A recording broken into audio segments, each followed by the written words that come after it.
හරි. අපි අද කරනවා ගිණුම් කරන මූලිකාංග දෙවැනි කොටස. අපි කලින් වීඩියෝ එකේ වත්කම් ගැන කතා කළා. අද අපි කතා කරනවා තවත් විශේෂ කොටසක් වගකීම් ගැන. හරි. වගකීම් ගැන කියන්න කලින් මම මේව කියන්නම්. හරිද? දැන් ඔයා හිතන්න ඔයා ව්‍යාපාරයක් කරනවා. ඔයා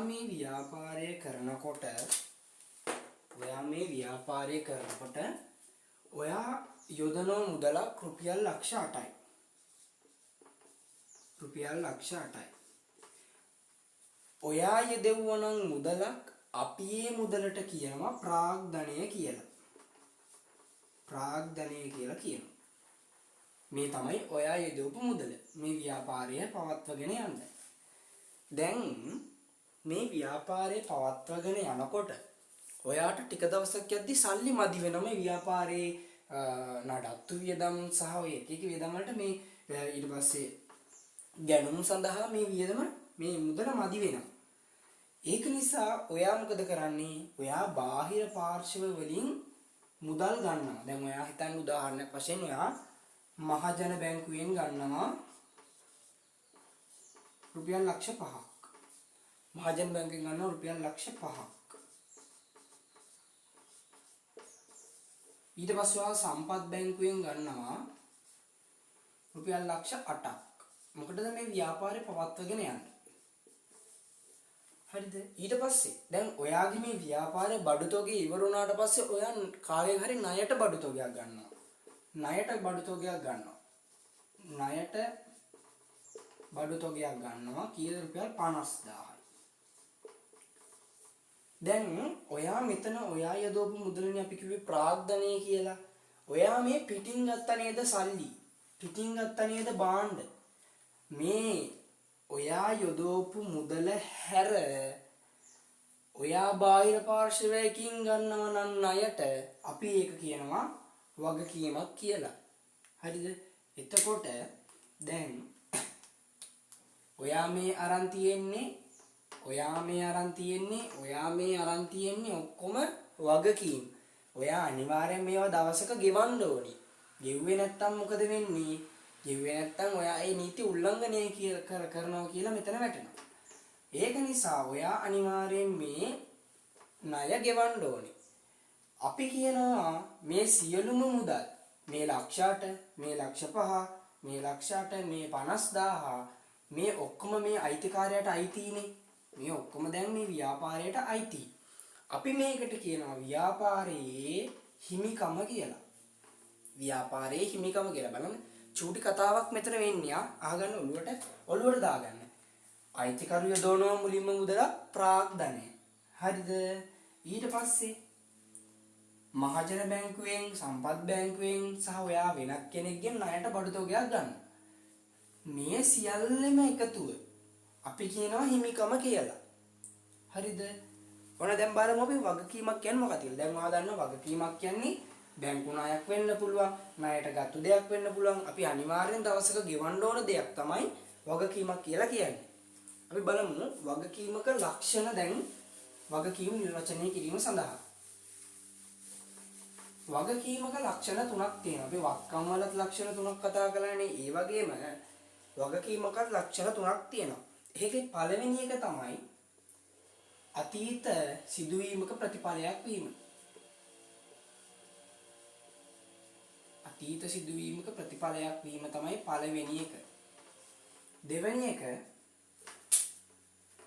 ආර්ථික සම්පත් පවරා දීම. ආර්ථික සම්පත් පවරා දීම. තුන්වෙනි එක මොකද්ද? වර්තමාන බැඳීමක් පැවතීම. මේ ටික පාඩම් කරගන්න. වර්තමාන බැඳීමක් පැවතීම. හරි. දැන් බලමු මොකද්ද කියන්නේ. අතීත සිදුවීමක ප්‍රතිඵලයක් ලෙස ඇතීම. දැන් ඔයා බැංකු ණයක් ගන්නවා නම් ඒ බැංකු ණය ගන්නේ ඔයා හිතන්න 12 වෙනි මාසයේ පළවෙනිදා කියලා. දැන් අද ඔයා හිතන්න අද දවස් 6යි 1 කියලා හිතන්නකෝ. දැන් මේ බැංකු ණයෙන් ගත්ත මුදල රුපියල් ලක්ෂ 8යි කියලා හිතන්නකෝ. මේ රුපියල් ලක්ෂ 8. ඔයා මෙදාගත්තු එක නේද තාම ව්‍යාපාරේ තියෙන්නේ.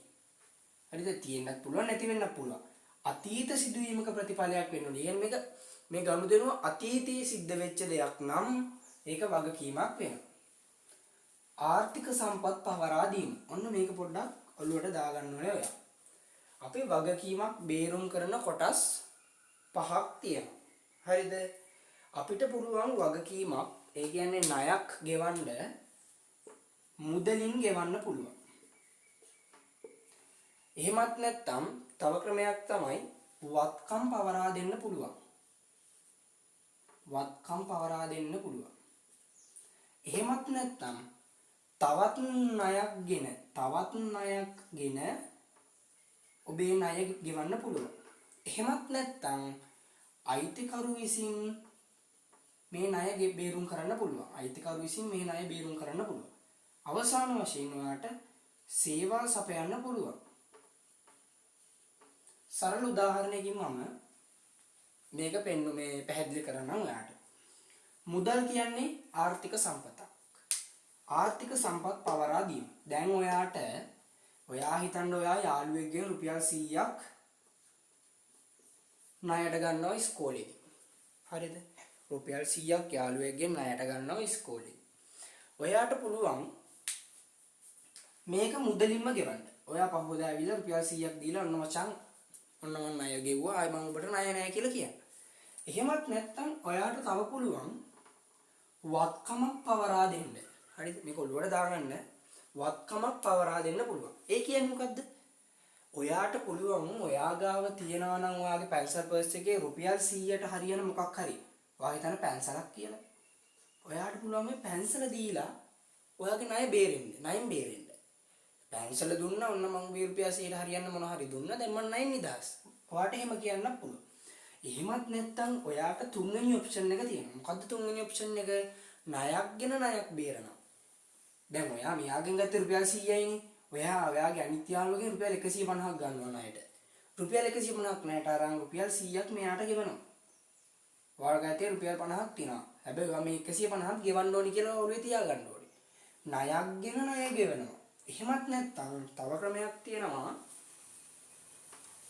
අයිතිකරු විසින් ණය ගෙවීම.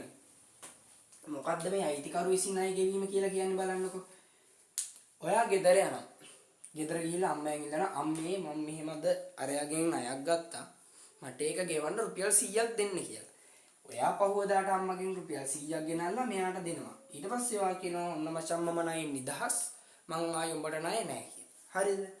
එහෙමත් නැත්නම් අවසාන ඔප්ෂන් එක ඔයාට තියෙන්නේ ඔයාට වෙනවා උට සේවයක් සපයන්න. එහෙමත් නැත්නම් මොකද්ද? පන්ති නෝට් එකක් ලියලා නැහැ. හරිද?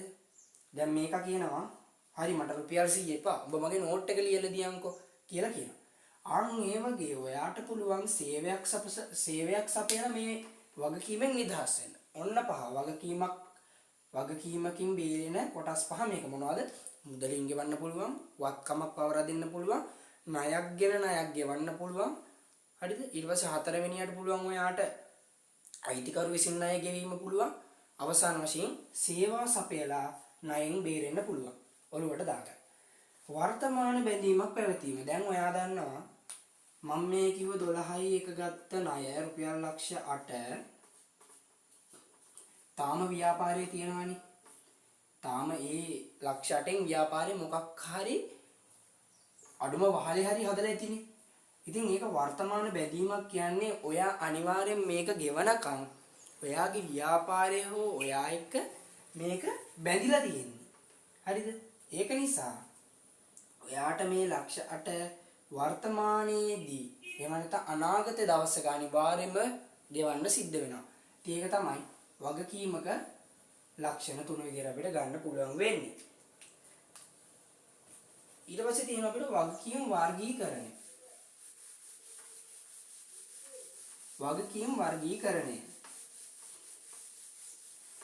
වගකීම් වර්ගීකරණය කරද්දී අපි කොටස් දෙකකට වගකීම් වර්ගීකරණය කරනවා. අපි වත්කමුත් වර්ගීකරණය කළා. මොනවද? වත්කම් වර්ගීකරණය කළා අපි කාලය අනුව සහ යොදාගත් ද්‍රව්‍ය අනුව. වගකීම අපි ප්‍රධාන වශයෙන් කොටස් දෙකකට බෙදනවා. මොනවද මේ දෙක? ජංගම වගකීම් සහ ජංගම නොවන වගකීම්. ජංගම වගකීම් සහ ජංගම නොවන වගකීම්. අරකම තමයි අපි වත්කමුත් බෙදුවානේ. වත්කම් කාලය අනුව බෙදුවා ජංගම සහ ජංගම නොවන විදියට. වගකීම ජංගම සහ ජංගම නොවන ලෙස බෙදන්නේත් අර විදිහම තමයි. මොකද්ද?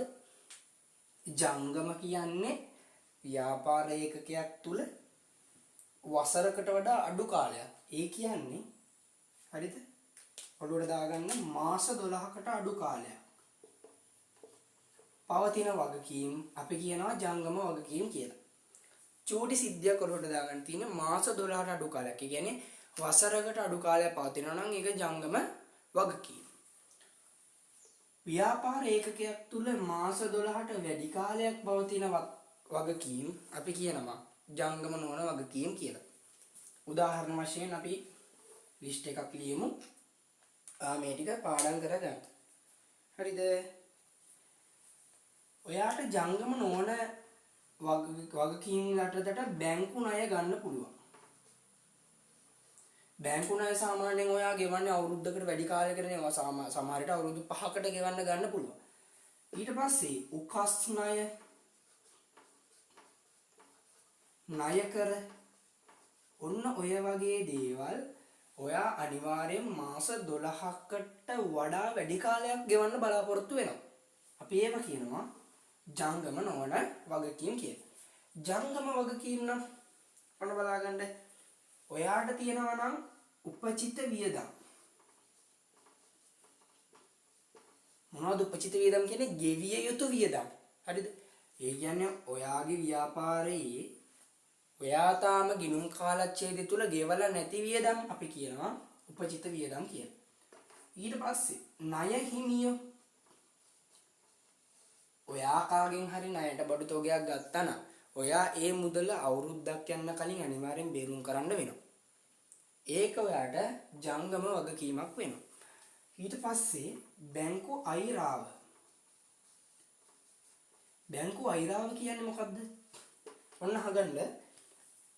ඔයා චෙක්පත් මගින් ගනුදෙනු කරන පුද්ගලයෙක් නම් හරිද? දැන් ඔයා හිතන්න ඔයාගේ account එකේ සල්ලි තියෙන්නේ රුපියල් 1000යි. නමුත් ඔයාට කෙනෙක්ට ගෙවන්න වෙනවා රුපියල් 2000ක්. හරිද? රුපියල් 2000ක් ගෙවන්න වෙනවා. දැන් ඔයාගේ බැංකුවේ රුපියල් 1000ක් අඩුයි කියලා ඔයා හොඳටම දන්නවනේ. ඒත් ඔයා චෙක්පතක් ලියලා දෙනවා රුපියල් 2000යි කියලා. ඔයා ඊට පස්සේ බැංකුවේ කළමනාකාරතුමාට කෝල් එකක් දීලා කියනවා මෙහෙමයි මට රුපියල් 2000ක් ගෙවන්න ඕනේ. හැබැයි මගේ බැංකුවේ තියෙන්නේ රුපියල් 1000යි. ඔයා හොඳ පාරිභෝගිකයෙක් නම් බැංකුවේ ඔයාට මේ රුපියල් 2000 බැංකුව විසින් ගෙවනවා. නමුත් ඔයා රුපියල් 1000ක් බැංකුවට ණය වෙනවා. මෙන්න මේ කෙටි කාලීන ණයට අපි කියනවා බැංකු අයිරාව කියලා. ඒව ඉස්සරහ පාඩම් වලදී අපි කතා කරනවා. ඉතින් මේ තමයි ජංගම වගකීම්. ඊට පස්සේ ඔයිට අමතරව ඔයාලට තව තියෙනවා මෙතෙන්ට තව උපචිත වියදම් ගොඩක් තියෙනවා. උපචිත රක්ෂණ, උපචිත වැටුප්, ඒ වගේ දේවල් ගන්න ගන්න පුළුවන්. ඉතින් ඔහොමයි අපි වගකීම් ගැන කතා කරලා ඉවර කළේ. වත්කම් වගේම තමයි ඔයා ලක්ෂණ ටික පාඩම් කරගන්න, නිර්වචනයක් හදාගන්න. ඊට පස්සේ මේ වගකීම් බෙදෙන කොටස් දෙක. ඒ කියන්නේ ජංගම සහ ජංගම නොවන විදිහට බෙදෙනවා. ඒක ඔළුවට දාගන්න. හරියන අපි ඊට පස්සේ වීඩියෝ එකේදී හිමිකම් ගැන කතා කරමු.